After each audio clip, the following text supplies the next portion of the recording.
scripture is from Numbers 21, verses 4 through 9.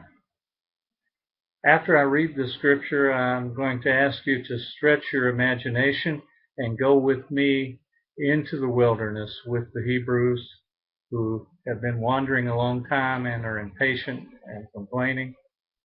And to stretch your imaginations a little further, let's imagine how this may have seemed to a young Hebrew girl who's bitten by a serpent, and recollecting that experience as well as recollecting some of the stories her father has told about the time in Egypt and the time wandering in the wilderness before she was born. So now I'll read the scripture. Hello, my name is Sarah. Yes, named after the most famous Sarah of all, Sarah, who was Abraham's wife and Isaac's mother and the grandmother of Jacob and Esau, the great-great-great-great-great-grandmother of us all. Mama sometimes says I am a lot like Sarah. I don't know yet what she means.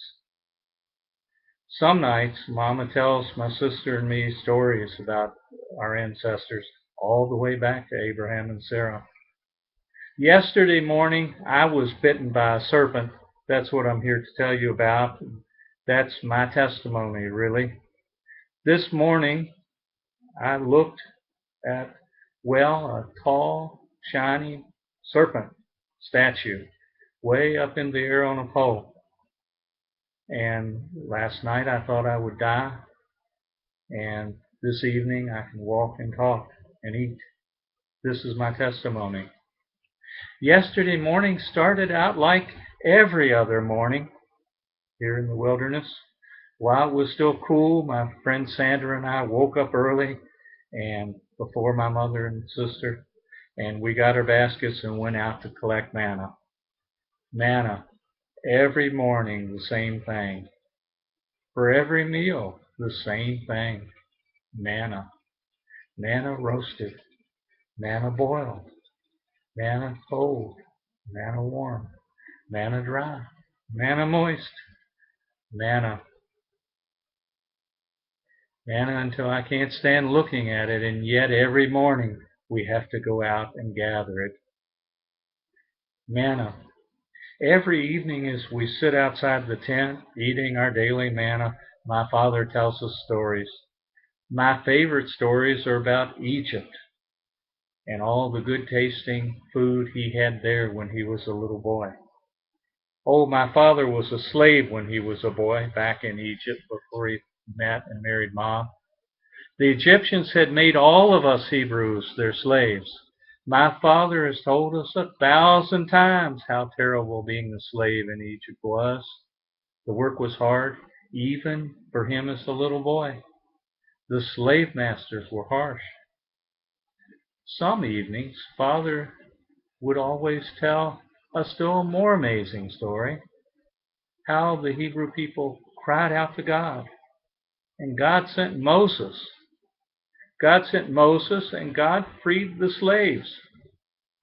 Well, my father and all the Hebrews who were living there in Egypt, they left Egypt as quickly as they could.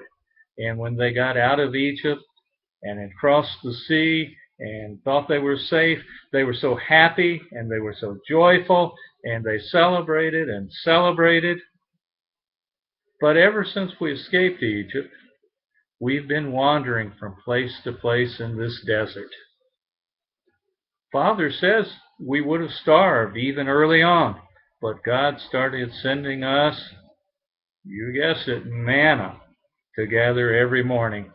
And every night, as long as I can remember, my father eats his manna cake and tells us stories, especially about how good the food was in Egypt.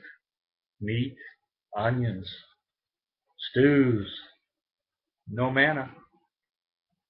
Now I think about it, Father tells lots of stories about food. The other story we hear almost every night is about some place he calls the Promised Land.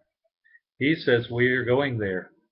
He says in the Promised Land we'll have plenty to eat, not manna, but milk and honey. Milk and honey, that sounds good. But I haven't seen any milk and honey. I haven't seen any promised land. But then I never saw Egypt either. I've spent my whole life in this desert. No milk and no honey for me, just manna. Born in the desert, every day in the desert. I used to think I'd die in the desert. Oh, I've gotten carried away again with my father's story. Let me get back to my testimony about yesterday and being bitten by the serpent. Yesterday morning, my friend Sandra and I were gathering manna a little bit further away from the group than usual. Sandra was reaching up on her tiptoes because there was a big bunch of manna on top of a bush. And she yelled and dropped her basket. And I ran over to see what had happened. And suddenly my leg hurt, like I'd been stabbed by a thorn, but 1,000 times worse. And then I realized what she had been saying. She had been shouting, "Serpent." I saw some movement under the bush, but I never really saw the serpent. But I could tell that something had hurt my leg really badly. The fire started spreading up my leg, and soon my whole body felt like I was on fire. Friends ran over and grabbed me just before I fell down and walked me back to my tent.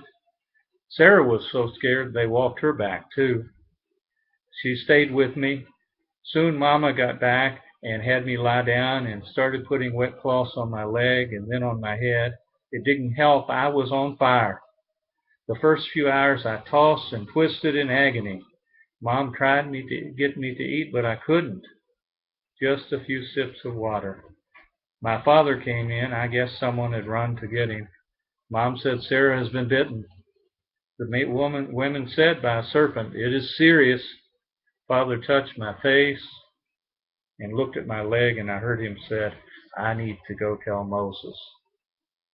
I don't remember much of that night. I think I remember hearing some people shrieking in the distance like they were in terrible pain. I mainly remember the burning and thinking I was dying. What really scared me was when my body quit tossing and I couldn't turn over. I couldn't sleep, but I couldn't stay awake either. I heard Father and Mama gently, quietly moving near me, talking to each other in low voices. I know they were praying. Father would come in the tent and pray, and then he'd go outside the tent and pace around and pray. And Mama, she never left my side. She kept putting those wet cloths on my head and leg. I saw her lips moving. She was praying too.